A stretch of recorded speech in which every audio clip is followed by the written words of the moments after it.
오늘 설교의 제목은 요청하는 기도와 드리는 기도라고 정했습니다. 오늘 본문이 데살로니가 후서 3장 1절부터 5절입니다. 거기에 소제목이 기도 요청이라고 되어 있어요. 오늘 본문의 3장 1절부터 2절까지는 바울이 성도들한테 기도해 줄 것을 요청하는 그런 내용이 나오고 3절부터 5절까지는 바울이 성도들을 위해서 드리는 그런 기도가 나옵니다. 이 데살로니가 전서와 후서의 요점은 주님께서 다시 오신다는 것입니다. 우리가 보통 주의 날 그러면 신약에서는 그리스도의 날입니다. 그리스도께서 자신의 아버지 영광과 함께 오시는 날이에요. 그래서 바울 서신에서는 그리스도께서 영화롭게 나타나시는 날이라고 되어 있습니다. 그리스도께서 영광을 받고 하나님의 뜻이 이 땅에 온전히 이루어지는 그런 시기입니다.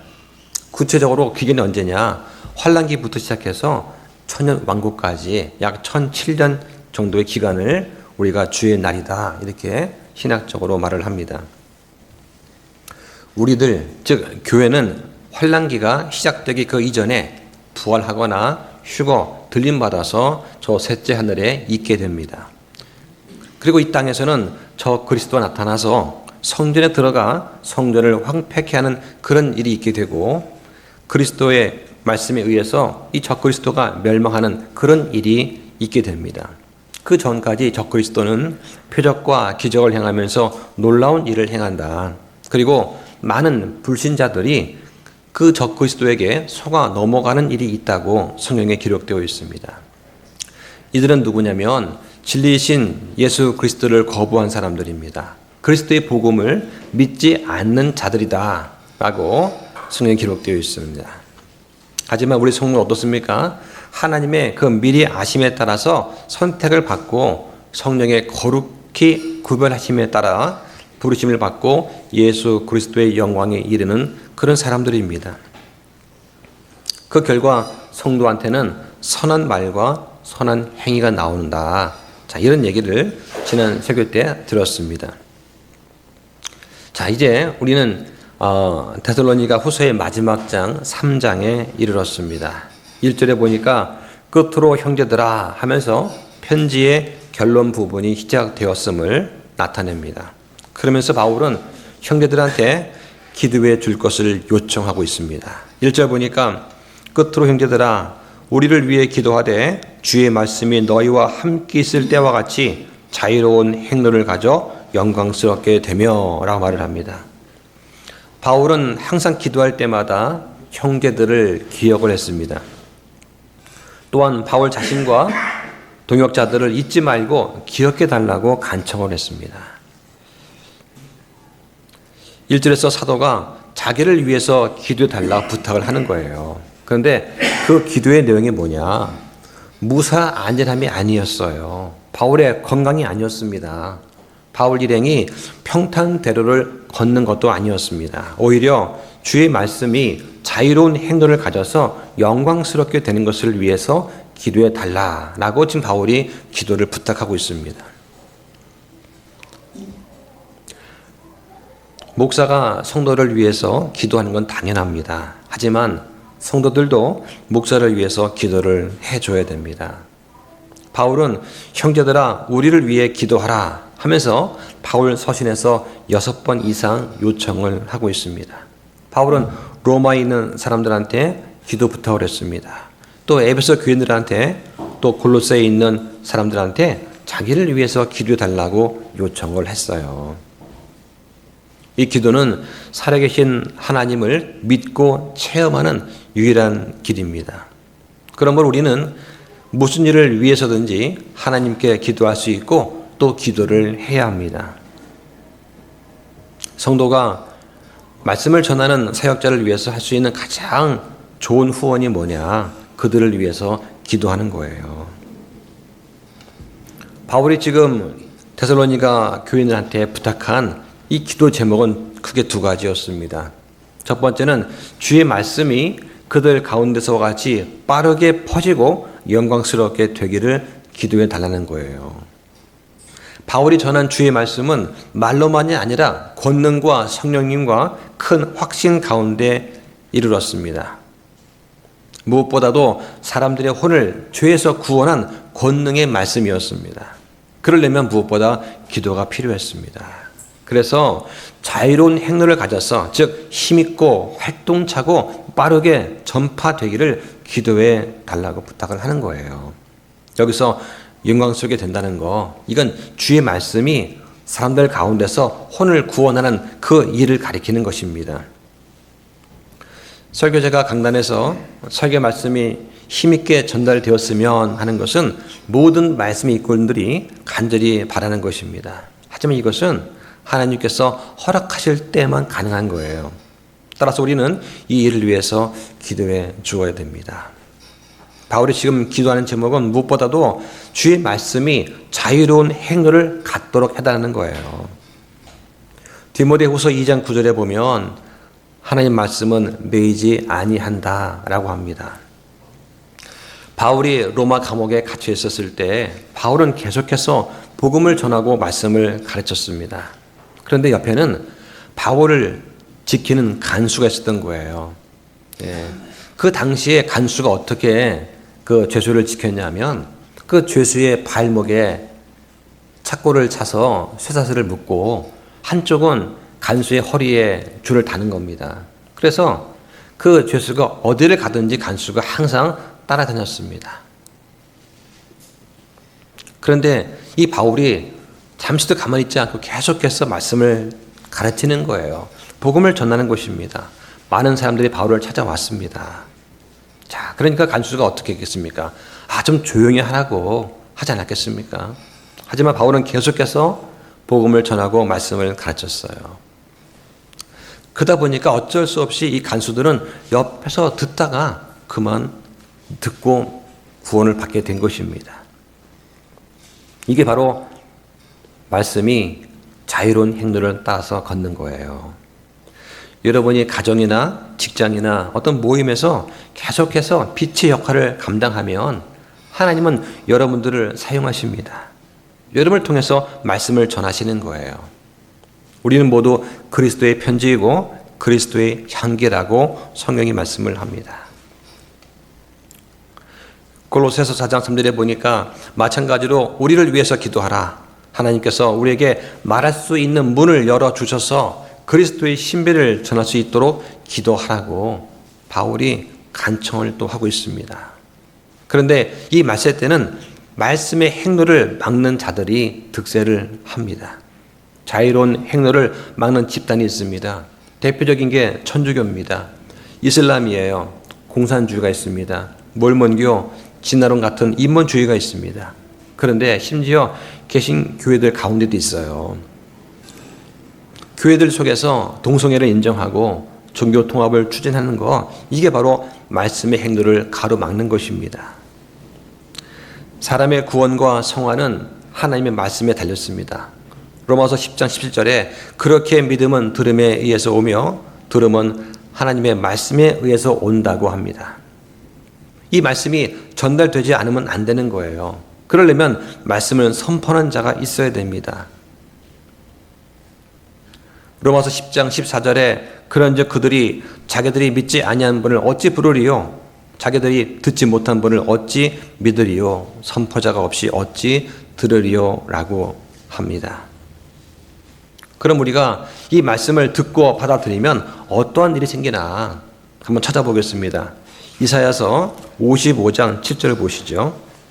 사악한 자는 자기 길을 버리고 불의한 자는 자기 생각들을 버리고 주께 돌아오라. 그러면 그분께서 그에게 긍휼을 베푸시리라.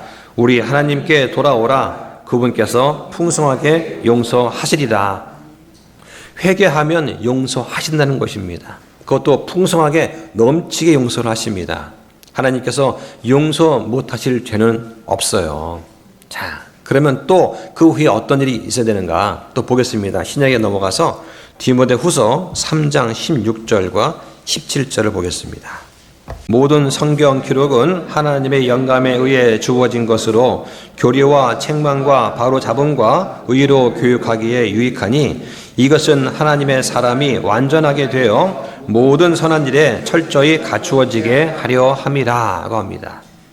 자, 여기서 말하는 하나님의 사람이 누구냐? 우리 모두가 될 수 있습니다. 근데 특별히 여기서 목사나 교사를 가리키는 말이기도 합니다. 자, 그런데 완전하게 된다. 이것은 죄가 없는 상태를 말하는 것이 아니에요. 완전한 것은 하나님의 선한 일을 하기에 부족함이 없게 되는 걸 말하는 것입니다. 그 선한 일이 뭐냐? 특별히 말씀을 믿고 선포하는 일입니다. 우리는 누구나 말씀을 믿고 선포할 수 있어야 됩니다. 그런데 이 말씀을 잘 알고 선포하려면 그냥 되는 것이 아니에요. 훈련이 필요합니다. 그래서 교리를 바로 알고 자신과 다른 사람을 말씀대로 책망하기도 하고 바로 잡고 또 의로 교육할 수가 있는 것입니다. 성경을 그냥 많이 읽는다고 되는 것이 아니에요. 교회를 오래 다닌다고 되는 것이 아닙니다. 혼자서 내가 좋아하는 말씀만 보게 되면 오해하거나 잘못 알게 되는 경우가 생깁니다. 그래서 누군가의 지도가 필요해요. 이걸 점검하고 확인하는 그런 일이 필요합니다. 그래서 우리가 아카데미를 하는 거예요.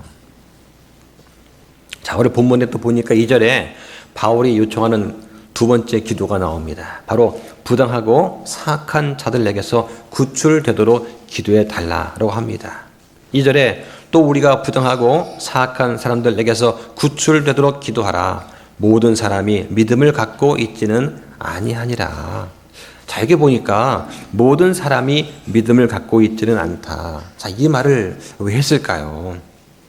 자, 거기 주보에 적어드린 대로 영어 성경에 보면은 이렇게 되어 있습니다. For all men have not faith라고 되어 있어요. 이 for는 왜냐하면 이런 뜻입니다. 왜냐하면 이것은 모든 사람들이 믿음을 가지고 있는 것은 아니기 때문이니라고 하는 거예요. 그러니까 부당하고 사악한 사람들한테서 구출되도록 기도를 하라는 것입니다. 바울이 처음 데살로니가에서 복음을 전할 때 많은 사람들이 믿었습니다. 그런데 이걸 보고 바울을 그 마을에서 쫓아낸 사람들이 있었어요. 이게 사도행전 17장에 나옵니다. 바울 일행이 베레아라는 다른 동네로 피신했습니다. 했더니 거기까지 따라와서 바울 일행을 또 회방한 거예요.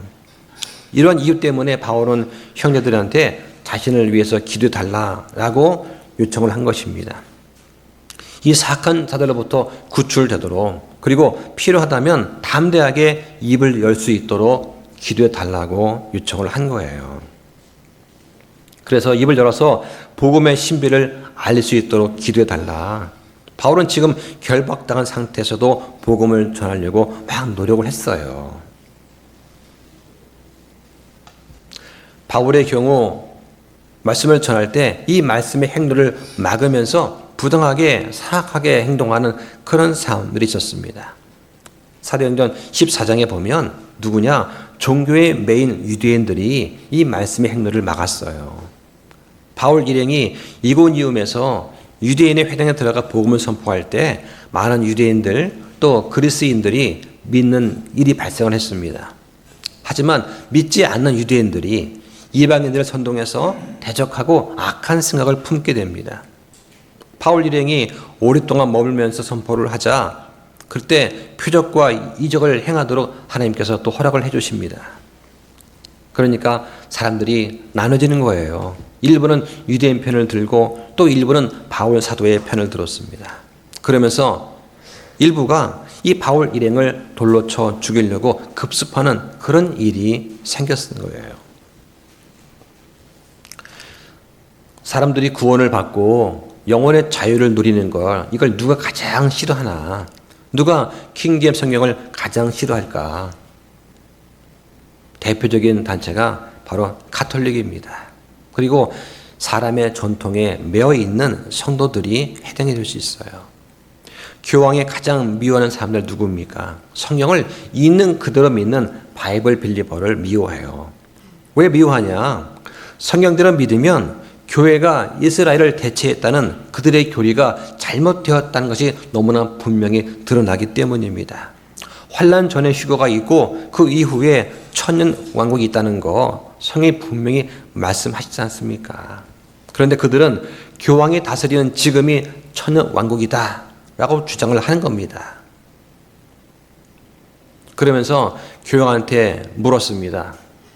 어떤 기자가 당신은 구원 받았습니까?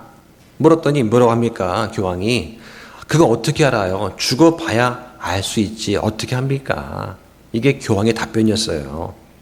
지금도 그 영상이 남아있을 것입니다. 그런데 그들한테 나는 구원 받았습니다 라고 말을 하면 뭐라고 하죠? 당신은 어떻게 그런 교만한 말을 할 수가 있습니까? 라고 오히려 대받아칩니다. 왜 그러냐? 그들이 보는 성경에는 뭐라고 되어 있냐? 계속해서 구원을 이루어야 한다라고 되어 있는 거예요. 구원은 이루어진 게 아니라 죽을 때까지 이루어야 된다라고 그들은 생각하는 것입니다. 그런데 나는 이미 구원을 받았습니다라고 하니까 어떻게 그것을 확신할 수 있느냐라고 묻는 거예요. 바른 사본에서 나온 킹잼 성경을 미워하고 변개된 사본인 이 바티칸 사본을 중시하면서 그걸 가지고 자기들의 교리를 끼워 맞추는 것입니다. 이게 바로 가톨릭의 진실이에요. 성경에는 스스로 구원받았다고 말은 하지만 구원받고도 악한 행위로 하나님을 시험하는 그런 사람들이 나옵니다. 대표적 인물이 아나니아와 삽비라 이야기입니다. 사도행전 5장에 나와요. 마귀는 심지어 이 베드로를 통해서도 주님을 시험하기도 했습니다. 또 교회는 성도를 억누르면서 자신이 으뜸이 되기를 좋아하는 디오드레베 같은 그런 인물이 있었습니다. 요한 3서 1장 9절에 나오죠. 또 원래부터 악한 그런 자들 나옵니다. 디모데후서 4장 14절에 구리 세공업자인 알렉산더가 나와요. 이 인물은 처음에는 그리스도를 믿는 것처럼 했다가 배교했던 이단자였습니다. 바울이 로마 법정에서 재판받을 때 바울을 거짓 고소했습니다. 그리고 바울을 두 번째 투옥을 하게 만든 로마 시민이었다라고 합니다. 또 제멋대로 행하면서 헛된 말을 하는 그런 자들 이야기도 있습니다. 자신들은 하나님을 안다고 말하지만 행위로는 하나님을 부인하는 가증하고 불순종하며 모든 선한 일에 버림받은 그런 사람들입니다. 또한 정치가도 나옵니다. 아그리빠와 베스도 같은 인물들이 여기에 해당하는 것이죠. 그러면 성경에는 모든 사람이 믿음을 소유하고 있지는 않다라고 말씀을 합니다. 이 말은 바울이 대적자들을 염두에 두고 한 말이에요. 복음에 응답하지 않는 사람들, 복음을 듣고도 거부하고 오히려 대적하는 그런 자들한테 적용하는 그런 말입니다. 이것을 믿음은 그리스도의 복음에 대한 믿음을 말하는 거예요. 하나님 말씀이 모든 사람들한테 전파가 됩니다. 하지만 모든 사람이 다 믿는 건 아니에요. 요한복음 6장 66절 벌써부터 이 구절이 666 아닙니까? 배도의 냄새가 나요. 거기 보면은 예수님을 믿는 많은 제자들이 주님을 떠나서 더 이상 함께 다니지 아니하였다라는 말 나옵니다.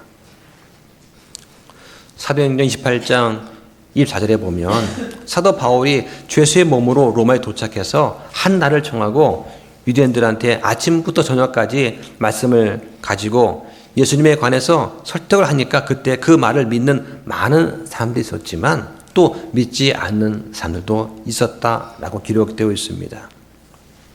심지어 오늘날 믿는 것처럼 보이지만 어느 날 교회를 갑자기 떠나가는 그런 사람도 있습니다. 예수님께서는 그래서 내 하늘 아버지께서 심지 아니하신 초목마다 뿌리채 뽑힐 것이라고 말씀을 하셨습니다. 진정 복음을 받아들였다면, 그래서 구원받고 성령 받았다면 결코 바울을 대적하거나 복음의 통로를 막고 회방하고 제멋대로 행하며 헛된 말을 하거나 불순종하는 일은 하지 않을 것입니다. 다시 말해서 그런 일을 계속해서 반복한다면 그는 믿음을 갖고 있진 않은 것이다. 구원받지 못한 거다고 말할 수가 있는 것이죠. 자, 3절에 보니까 주님의 신실하심이 나옵니다. 3절에 그러나 주께서는 신실하사 너희를 굳게 세우시고 악으로부터 너희를 지키시리라 하십니다. 여기에 신실하심, faithful이에요. faith, 믿음이 full, 충만한 것입니다. 누가 우리를 굳게 세워주고 누가 우리를 지켜주시냐? 은혜의 하나님께서, 즉 그리스도 예수님을 통해서 우리를 부르신 하나님, 그리고 자신의 영원한 영광에 이르게 하신 그 분께서 우리를 굳게 세워주시고 지켜주시는 것입니다. 이를 위해서 우리는 부지런히 기도를 해야 돼요. 예수님께서도 기도하십니다. 요한복음 17장 15절에 나는 아버지께서 그들을 세상에서 데려가시라고 기도하지 아니하오며 다만 그들을 악에서 지켜주시라고 기도하나이다. 예수님의 말씀을, 그 복음을 온 땅에 전파를 해야 되는데 이 사악한 자들이 계속해서 핍박을 하고 해방할 것 예수님께서 미리 아셨습니다. 그래서 그들이 이 땅에서 잘 인내하고 그들이 악에서 지켜주실 것을 예수님께서 기도를 하신 거예요. 사도 바울의 경우도 마찬가지입니다. 디모데후서 4장 17절 18절에 보면 바울이 사자 입에서 구출되었다 하면서 주께서 나를 모든 악한 일에서 건져내시고 또 자신의 하늘 왕국에 이르기까지 보존하신다라고 말을 합니다. 이게 바로 신실하신 아버지께서 약속하신 그 약속의 말씀이세요. 자신의 하늘 왕국에 이르기까지. 이 하늘 왕국이 천국입니다. 예, 성경에 한 번 나오는 말이에요. 주님께서는 우리가 신실하기를 원하십니다. 누가복음 19장 17절에 잘했도다 선한 종아 매우 작은 일에 신실하였다. 예, 개역 성경에는 작은 것에 충성하였다라고 나옵니다. 누가복음 19장에 보면은 문화의 비유 이야기가 나오죠. 예, 주님께서 각자한테 한 문화씩 주십니다. 그리고 각자 받은 그 문화를 가지고서 주를 섬겼습니다. 그 결과 주님께서 누구한테는 칭찬하시고 도시를 다스릴 그런 권세를 주십니다. 그러면서 하시는 말씀이 뭡니까? 너희가 매우 작은 일에 신실했구나 하고 칭찬하십니다. 일 문화를 가지고 열 문화를 남긴 그 종이 있었습니다. 언뜻 보기에는 하나 가지고 10개를 남겼으니까 대단한 것 같아요. 하지만 주님께서는 네가 작은 일에 신실했다고 말씀을 하십니다. 또 한 문화 가지고 5 문화를 가진 그런 사람이 있었습니다. 이 종한테 주님께서는 똑같은 말씀하셨습니다. 10 문화보다 적은 5 문화를 남긴 그 종한테 책망하지 않으시고 네가 작은 일에 신실했다고 하시는 겁니다. 최선을 다해서 주님의 명령에 따라서 주를 섬긴 것을 칭찬하시는 것이죠. 하지만 어떤 사람은 그 일 문화를 수건에 싸서 보관한 그런 종이 있었습니다. 즉 은사를 받았지만 이걸 사용하지 않고 주님과 교회를 위해서 쓰지 않고 자기 자신만을 위해서 사용한 사람. 이 사람은 주님으로부터 책망을 받았습니다.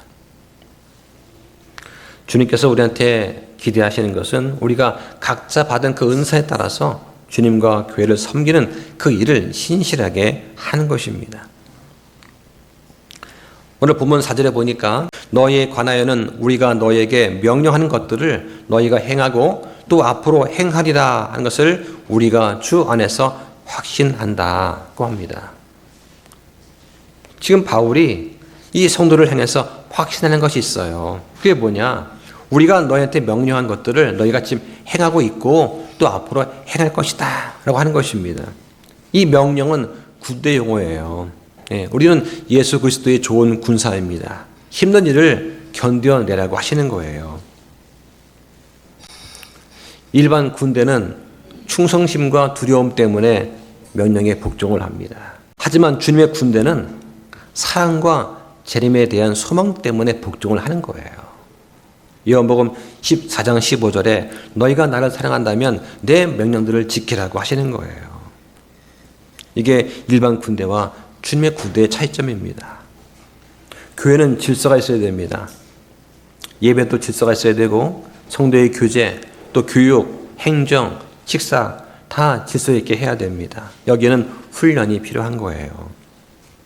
우리가 조금 전에 주의 만찬을 했습니다. 아주 질서 있게 잘했어요. 근데 어떤 또 교회들은 이 주의 만찬을 하고 날 때 하다 보면 이 지금 빵하고 포도즙이 남지 않습니까? 그러면 다 예배가 끝난 다음에 주방에서 처리를 하면 되거든요. 예, 그때는 뭐 그거 남은 거 더 먹어도 상관없어요. 근데 예배도 안 끝났는데 남은 거 와서 우르르 달려 들어가서 다 먹는다면 이건 무질서한 거거든요. 예, 이건 훈련이 안 돼 있는 겁니다. 병사가 자기가 원하는 때에만 훈련에 참가하면 싸움을 이길 수가 없습니다. 마찬가지 교회에서도 목사와 리더들이 성경적으로 인도 가르칠 때 성도가 질서 있게 잘 따라줘야 되는 거예요. 이렇게 할 때 성도들은 이 성경의 말씀대로 행할 수 있고 또 앞으로도 행할 수 있게 되는 것입니다. 무엇을 행하고 무엇을 또 앞으로 행할 것인가 한번 보시죠. 데살로니가 후서 1장 3절과 4절 보세요.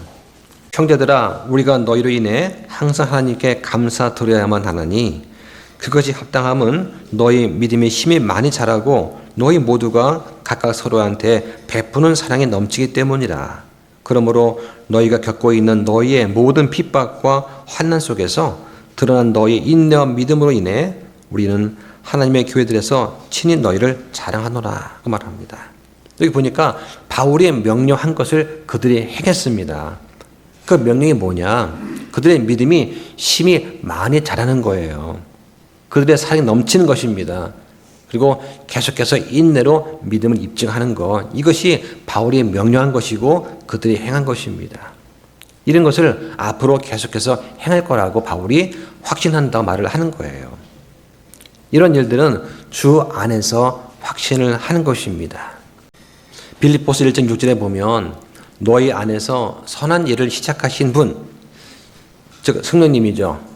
이분께서 예수 그리스도의 날, 즉 재림의 날까지 그 일을 이루실 것을 나는 확신한다고 바울이 말을 합니다.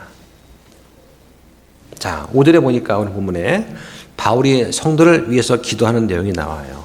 주님께서 그들의 마음을 인도해 주시기를 기도합니다. 5절에 주께서 너희 마음을 인도하사 하나님을 사랑하게 하고 또 인내하며 그리스도를 기다리게 하시기를 원한다고 합니다. 인도하심의 결과가 뭐냐? 하나님을 사랑하는 거예요. 인내로 그리스도를 기다리게 되는 것입니다. 우리가 어떤 선을 행할 때 이걸 갈망할 때 중요한 것은 하나님의 도우심입니다. 우리 안에서 일하시고 참으로 기뻐하는 것을 원하기도 하시고 행하기도 하시는 분은 하나님이시다라고 말씀을 하기 때문입니다. 바울이 지금 기도하는 거, 성도들이 하나님을 사랑하게 되도록 기도를 하는 거예요. 자, 여러분들은 하나님께서 여러분을 사랑하시는 것을 언제 느끼십니까? 사랑은 어떻게 하는 것이죠? 그런데 성경은 뭐라고 하냐? 하나님께서 이미 사랑하는 것을 가르쳐 주셨다라고 말씀을 합니다.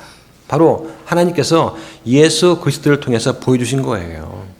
요한일서 4장 9절에 보니까 하나님께서 자신의 독생자를 세상에 보내사 우리가 그분을 통해 살게 하셨다. 이 점에서 하나님의 사랑이 우리를 향해 나타났다고 하시는 거예요.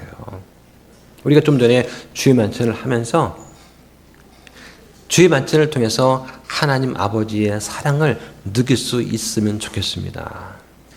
예수님께서 우리를 위해서 찢기신 그 살과 흘리신 그 피는 아버지 하나님께서 미리 계획하시고 예정하신 거예요. 우리를 사랑하시되 끝까지 사랑하시려고 자기의 아들이신 예수 그리스도를 그렇게 죽게 하신 거다는 거죠. 예수님께서는 어떻게 하셨습니까? 그 하나님의 그 부르심에 순종하셨어요. 예수님께서 십자가를 참으셨습니다. 히브리서 12장 2절에 보면 우리의 믿음의 창시자요 완성자이신 예수님을 바라보자. 그분께서는 자기 앞에 놓인 기쁨으로 인해서 수치를 멸시하시며 십자가를 견디셨다. 라고 하는 것입니다. 자기 앞에 놓인 기쁨 때문에, 즉 예수님께서 자기의 죽음을 통해서 앞으로 믿게 될 수많은 성도들, 앞으로 나타나게 될 예수 그리스도의 몸된 그 지체들을 생각하시면서 예수님 그 기쁨을 감당할 수 없었다고 하는 거예요. 이 데살로니가 전서와 후서의 요점은 주님께서 다시 오시는 것입니다. 디모데후서 4장 8절에 보면 이후로는 나를 위해서 의의 왕관이 예비되어 있다. 이 의의 왕관 누구를 위한 것이냐? 예수 그리스도의 나타나심을 사랑하는 모든 자들한테 주신다고 하시는 거예요. 우리가 그래서 이런 진리를 선포하고 말씀을 지키고 행하고 또 주를 사랑하고 인내하면서 그리스도를 기다리는 것입니다. 이걸 위해서 우리는 기도를 해야 됩니다. 자, 말씀을 한번 정리해 보겠습니다. 자, 오늘 말씀의 1절과 2절에서 바울이 기도를 요청합니다. 첫째는 하나님의 말씀을 위해서 기도를 합니다. 주의 말씀이 자유로운 행로를 가져서, 즉 신속히 진행되어서 영광을 얻게 하도록 기도를 하는 거예요. 바울은 자기의 복음이 방해받지 않고 전파되기를 원했습니다. 우리는 설교자가 복음을 전파하려고 할 때 이 말씀이 신속하게 자유로운 행로를 가지게 되도록 기도할 필요가 있습니다.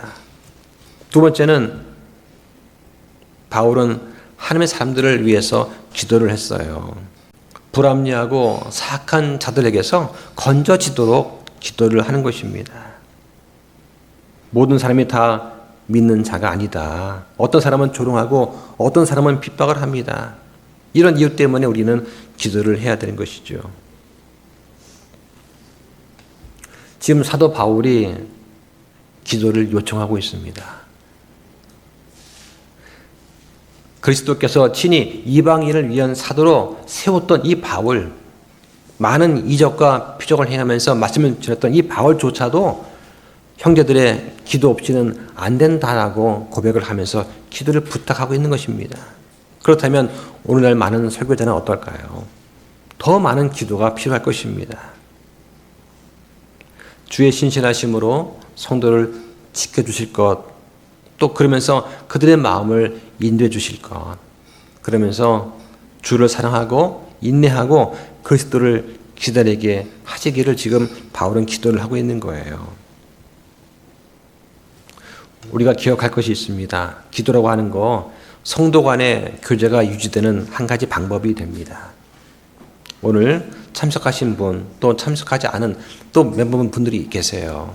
그런데 우리가 그들을 위해서 기도해야 됩니다.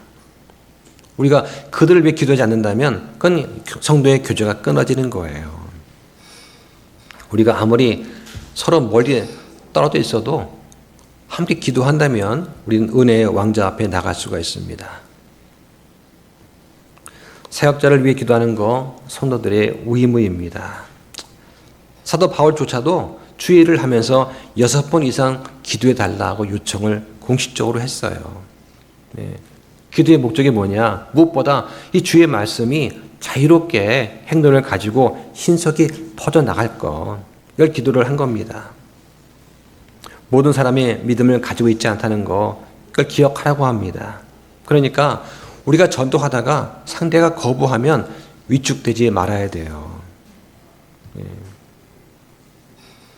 복음을 전해도 많은 사람들이 복음을 믿지 않습니다. 오히려 대적을 합니다. 오히려 메시아이신 예수 그리스도를 떠나기까지 합니다. 이런 일이 그때도 있었고 지금도 있는 거예요. 우리는 복음을 전하면서 안전하게 구출되기를 기도하고 악으로부터 지켜지시기를 또 기도할 필요가 있어요. 우리가 은혜를 의존할 수 있는 근거가 뭐냐? 바로 하나님의 신실하심 때문입니다. 한번 약속하시면 반드시 지키세요.